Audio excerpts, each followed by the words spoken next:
So grateful to have Paul on the show today. We deep dive in about some great spots in San Diego, La Jolla, Liberty Station, about how he scaled up his real estate business in Washington and why he came to beautiful, sunny San Diego.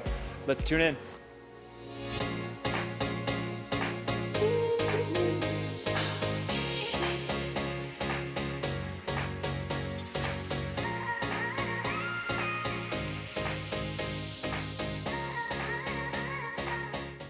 Thanks so much for tuning into Waz Up San Diego. We are here at the beautiful Water Bar in Pacific Beach. Today I'm joined by Paul Trudel Payne, serial entrepreneur, recently moved here from Washington, owned a real estate company, interior design company, consulting, kind of dabble in a lot of it, and super excited to have you. Yeah, thanks for having me. I'm excited to be here.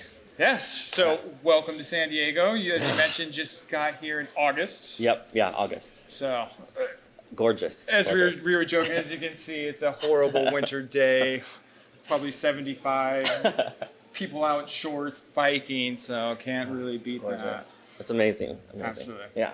So what kind of, I guess let's start on what brought you to San Diego, and then I would love to dive in a little bit about your background. And Sure. I mean, I sold my real estate company in May. Okay. And so just recently. So we're totally talking recent. Yeah. 8-9 months ago. Yeah, Okay. and this is the only part I promise I'll get a little woo-woo. I'll try to stay away from that. But like, it just didn't align with me anymore. It was amazing, and I consult for real estate teams. Like, I love that. I understand it. It's perfect. But for me and my business that I had set up with a partner, and it happens a lot, right, with partners, you just start not feeling the same anymore. Things work for a long time, and then you fall apart. It's totally okay. Like, so the minute something for me just doesn't align or feel right, like it's living the life I'm supposed to live, I cut it. Okay. So, and not in a negative or bad way, just like I need to be effective with my time because I only have so much here. So I made the decision that, hey, this is okay, sold that real estate company, and then me and my husband actually sat down and said, where would we feel happy? And we always came to San Diego to visit friends, and it was always so much fun, which I get it. Visiting versus living is different. But we just, we were like, let's go to San Diego. We hired movers and then drove down here with our 3-year-old. And we also knew, like, hey, we have this window before he starts school, so we got to make a move. Start looking at school districts and all that. So, we just did it, and we haven't looked back. It's felt really good. There's something about La Jolla that has really good energy there.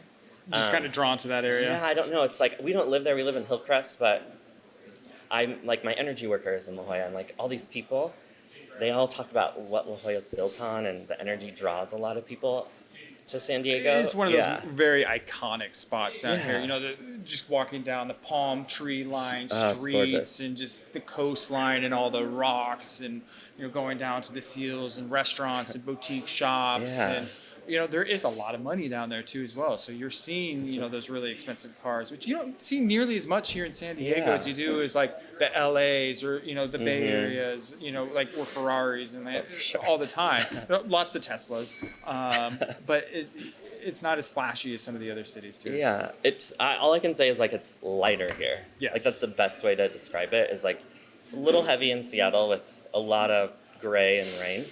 It's lighter here, obviously, but just even weight-wise, it feels lighter. Yeah.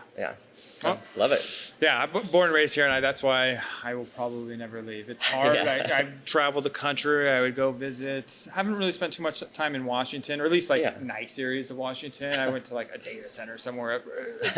But other than that, so. Well, Seattle is good in the summer. It's gorgeous now with global warming. Absolutely. Absolutely. And I know we were talking a little bit about like some of your other, just favorite spots in San Diego. So like Liberty Station, something that drew. I know there's like draws you in. Some people love it, some people don't. I feel like it is a love hate too as well. I love it. Like I love anywhere you can go that has like tons of different kinds of food, tons of different kind of people. I mean, there's something to do every time I'm there. Absolutely. So and the history and the culture just behind it. Like you walk through, there's so many open spaces. It's funny because I always meet one of my buddies down at Liberty Station because we go down, then we go to one of the parks or let the kids ride their bikes, Yeah. and then we go down to like either the market down there, and there's everybody I've been on like an acai bowl kick, and like there's delicious food there, and then my wife has some pasta, and then he gets his burritos, and then so good. there's like this little outdoor kind of beer area garden too. Yeah. So it's like, okay, now we're gonna enjoy beer. Kids are running around chasing pigeons, riding John Deere tractors, and we're just like living the dream in the sun. I love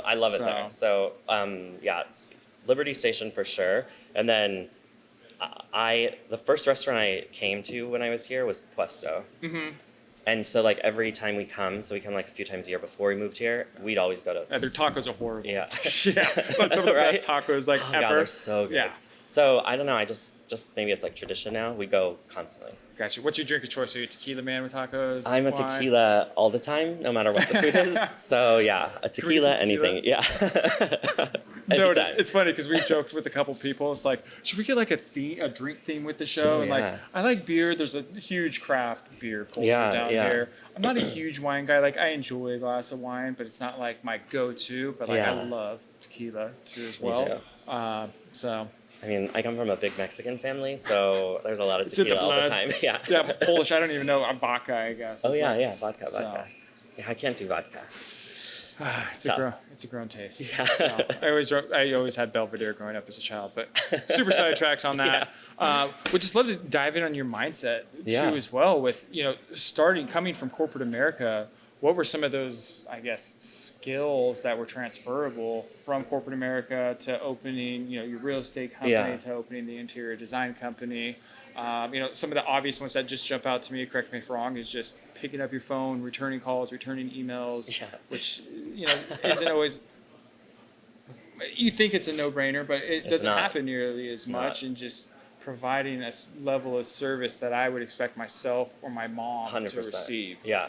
So I mean, like I went to school for marketing and PR and like business management type stuff. So I then went into corporate, and like people always say like, oh, I got this degree and I never use it. Yeah. So a lot of people talk about I have a degree and I never use it.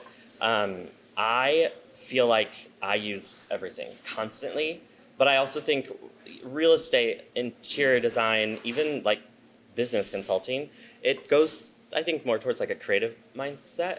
And a lot of times, I think maybe even people that are in like these like retail jobs or something. I was in a retail job, like I get that. And so they maybe aren't applying it the same way. Those key, like you talked about business, I don't even know, like Cardinal rules? Cardinal rules is, golden rules. We should actually coin, create a list. Remind me to do that. They need to We're going to create a list of this. People don't do it. Yeah. Like, that's what I realized. Is like, okay, maybe they didn't have that background. Hey, I'm going to call you tomorrow at 5 o'clock. Hey, I don't have the information. It's 5 o'clock. I don't have any information, but I wanted to let you know that I'm still waiting for a response. As soon as I hear something, I will call you back or send out an email tomorrow. Yep. Yada, yada, yada. It goes so far. But people feel like they don't need to, or I don't know, there's some form of entitlement or something San Diego vibe. Yeah, it is that San Diego vibe. But it's the same with teams. Like I do a lot of consulting with real estate teams. And when you go in and you're like, hey, because I do a lot of systems, procedures, like I like anything to be easy. So I might do a lot of pre-work, system procedures, automate things. Mm-hmm. So then I can step away and then just enjoy my time. Okay. So I try and set up teams like that, but the process of getting agents to then adapt to this system, which is customer service focused. Okay. So it's a lot of touches, it's a lot of videos, it's a lot of, I want you to see my face so we connect constantly. Okay. So videos, you're saying? Yeah, I love videos. Anytime. How are you setting out the videos, and how would you incorporate that into your business all the time? My favorite thing right now with videos is I do it during I went pending. So the minute you're in contract, I then schedule like an hour with an agent, and we're going to go through highlights that are going to happen throughout this transaction coordination. I'm literally doing this right now. Okay. Yeah, we'll do videos of like, hey, it's you guys, like, hey, we just closed. I just got your earnest money receipt. Whatever it is, right? All these highlights. So then the admin or whoever can put it into the system. Now this just happened. Here's your email update, plus this text goes out with the video from your agent. Yeah. So things like that where it feels like the agent's still interactive, because I truly believe if we're running a team, our agents need to focus and just be an agent. So they can't worry about marketing. They can't worry about where the open house sign comes from. That is my job if I'm going to hire a The team. operational back end. Yes. Okay. I want them focused on, I got a lead, I'm going to take them and close them. Gotcha. The minute they're in contract, that gets passed on to the admin side of the team. The admin is going to manage that for you. We're going to make sure that the client still knows you with these videos, but we don't need you to be there. You'll be CC'd on everything, you can know it, but I think that just runs a team most efficiently. Okay. And this is, we're talking real estate specific just because that's the world you came from, but I think that is with any company. Any too, company. as well. Like design actually is very different than real estate, just how it's run, how it's operated. And tweaking that process. Yeah, it's just tweaking things a little bit. I always come from a background of like, I need to come from a place of service. Like I have to provide value to someone. Mm-hmm. You can't ask for anything if you don't. So if we then approach everything with like, what can I give you? How can I make sure you're taken care of? It's a lot easier to then get what you want in the end too. With clients, whether they're a design client or a real estate client, mm-hmm. they will trust me more when I decide this is the right color or this is the right house, because I took some extra time in the beginning to show them how I show up. And they know you're working for their best interest too as well, and not just, hey, I want to make this easy and just get it done. 100%. Like in real estate, it's hard because people, their immediate go-to is like, you're selling to me, right? So don't sell to them. No. Go into the house. If something's not right, like I literally will tell a client, like, I don't think this is a good fit for you because of X, Y, and Z. Yeah. I would rather lose a deal and keep a long-term client to 100%. I talk about this all the time, and it sounds kind of cliche, but it's like doing the right thing is always going to pay off in the long run. It will. Just hands down. I mean, I love that you're doing that because you would be shocked. Oh, I know. I'm in the industry. Like, I go in there on purpose. Like, my clients, even like client events that we used to have, would come and be like, oh yeah, he's just going to tear apart your house. Like, I go in there on purpose saying, what is not right here? Yeah. Because you shouldn't buy it. Uh-huh. And I know that doing that, when I find the right one, because it is authentically the right one, they then know this is the right one. I feel good about it. Mm-hmm. It's tough when it's like, it's the right one on the first thing you ever saw. It's like, I know you're not going to believe me. This place is amazing. Let's go look at some other things. That's like, it happens every once in a while. Like, we actually had at my old team, it happened to us at least once a month. Oh. Like, it happened constantly. We do a lot of, like I said, pre-work, so we did a lot of virtual tours. And then I have a buyer client for me on average close like 2 weeks maybe. So I do 2 showings, maybe 3, but 2 showings. So that first showing oftentimes is easier. But that's a lot different than I think what a lot of people's strategies are here. It's just like, hey, here's 20 places. We're just going to spend the entire day versus like, hey, I saw all 20 of these places based off of feedback that we have. These 3 to 5 are actual potential fits. Yes. Let's go look at these 3 to 5. Do a client consultation, find out what their top must-haves are. I'm going to base my search off of top must-haves. Then I narrow the search down for them. It's so much more efficient. They're in a house fast. Everyone's like, I love a seller, I love a seller. I only did buyers on purpose because they 2-week turnarounds. I mean, a seller in Seattle, I will say, it's a 24-hour to like 48-hour, like the house is pending. Yeah. So it is a fast turnaround, but that whole process is so much more, they hate you, they love you, they hate you, they love you, than it is with a buyer. Yeah. So it's a lot more, like, obviously we cater to them, but I just loved a buyer. Like, I love a buyer. I agree. I definitely see the point where you're coming from with that. Yeah. And you're right. I think in this industry, a lot of people are like, I don't have to pick up a house and drive it around. There's a lot of people's way they look at it, which I don't think is the right way of looking at it personally. But you dove a lot into, which I loved, kind of the experience and customer service. Like, so what are kind of, if you just had to give some generic advice, I would say that's kind of universal to not even just specific real estate industry, like the top 1 to 3 things that you saw had the most impact that really kind of helped build that rapport and trust with them. I think first foremost, you already talked about it. It's time on communication. Okay. So everything's a rule, right? When I run something, it's like we have 12 hours to respond to this. There's 5 hours if you're in the office to respond to that. Like, I think timing is key. It shows someone that you value them. Okay. I don't show up late. I don't even phone calls. Like, I'm early. Like, I text, hey, I'm ready when you are. Yeah. Like, any little thing like that, timing wise, I think is key. On top of that, I do always, when I meet with something, and this is actually something I learned at Nordstrom when I worked there, when we would talk, we'd have to find 5 key pieces of information about that client so that when I write my thank you card after they shopped with me, I can mention something, and I keep the other 4 for them to come back in their notes so that I'd mention it again.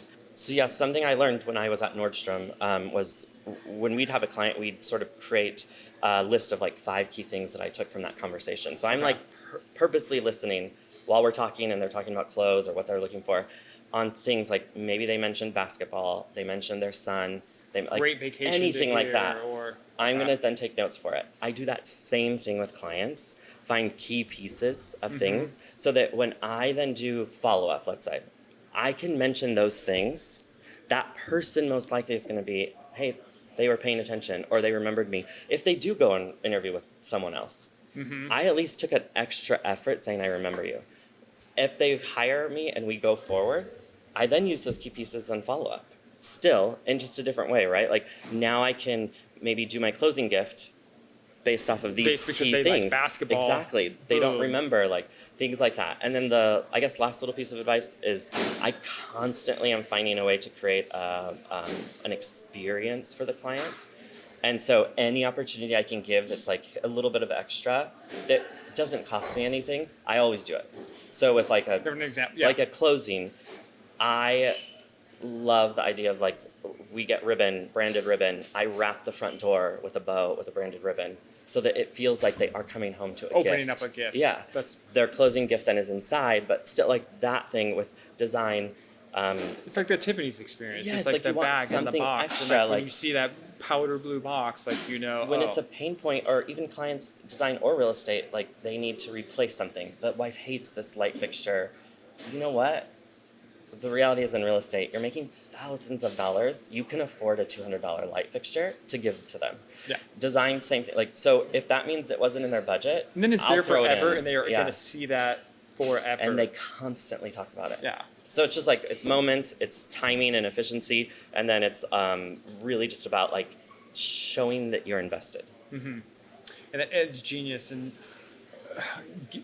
big Gary Vee fan too as well, and he talks a lot about kind of retail, and like a lot of people should work in retail to just see what they're doing, where they're going, patterns. Yeah. Picking up the, kind of those 5 nuggets is genius. I'm very good about kind of making notes of conversations and doing that, which I think is a lost art too as well, to really show you that they care. But also like from your retail days, picking up on cues like body language, because a lot of it's like, hey, I really like this place, versus, hey, I really like this place. Like when you go out here, there's a lot. What 80% of communication is nonverbal? Yes, like I'm a big studier of like personality styles and communication techniques, and it's because when I was younger, I knew I thought really differently than kids, because I always was listening what wasn't being said to what wasn't being said, so that I could figure out like what they really meant, because I knew what they said to my face wasn't always the truth. So like I don't know, I just had that skill when I was younger, so it's something I always did then growing up, and I think that is key. Like if you can figure out, even just studying personality types and communication like styles, disc profiles. Yeah, like, and I would say like do more than that. Like, because I always make like we did disc. Do anything you can think of. I do literally like numerology, like anything that seems off the path. You can gather information about people that they personally don't even know. Like I've connected with people in the weirdest ways because of these little, like I could tell she was sad when she mentioned this thing. I'm gonna bring it up later, not on purpose, but like it makes sense, it's a connection.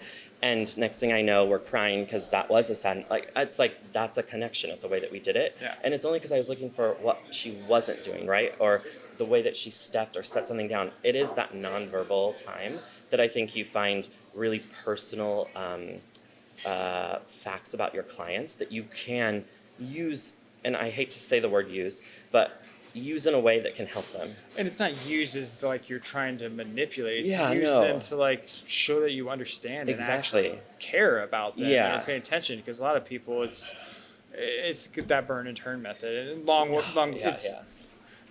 that works for a lot of people's businesses too as well. It's just a numbers game. They're buying leads and boom, boom, boom, boom, boom, boom, boom, boom, and that's their model versus like, hey, really create a connection, bringing them into your family, your sphere, and that's why like working with people that I love is so important. That's most of my business is people that like I would go grab dinner and a beer with you after and let's go hang out. Yeah, tough because I have an 8-week-old right now, but I would do it. So it's like authenticity, right? Like. That's what I mean. So if I say the word use, I'm using it in an authentic way. Yes. Not in a way that's like benefiting me for no reason. Gotcha. And I agree. Like, yes, there's a turn and burn method. I personally think like that has to run out at some point. Stress level, I can imagine. And whether that means because you have a team of 100, so you just have to turn over left or right, or because it's you, that has to run out. The connection method doesn't ever run out. Love it. Like, I love it. They will always be there. Yeah. So now let's talk a little bit about your new venture. Just want to, so design consulting right now. Yeah. So like the whole time I was in real estate, I did design for our investors, our obviously listing. I always did pre-listing remodels. Yep. And then the clients started asking if I could do families stuff. And I was like, no, we just do clients. Yeah. And then eventually I was like, okay, so you're turning away business. You're like, wait a minute, we're getting me like a 50 requests for this right, now. like, Maybe we should monetize. We have to do it. Yeah. So I did that. So design sort of happened a couple of years ago, like public. Now we're offering design.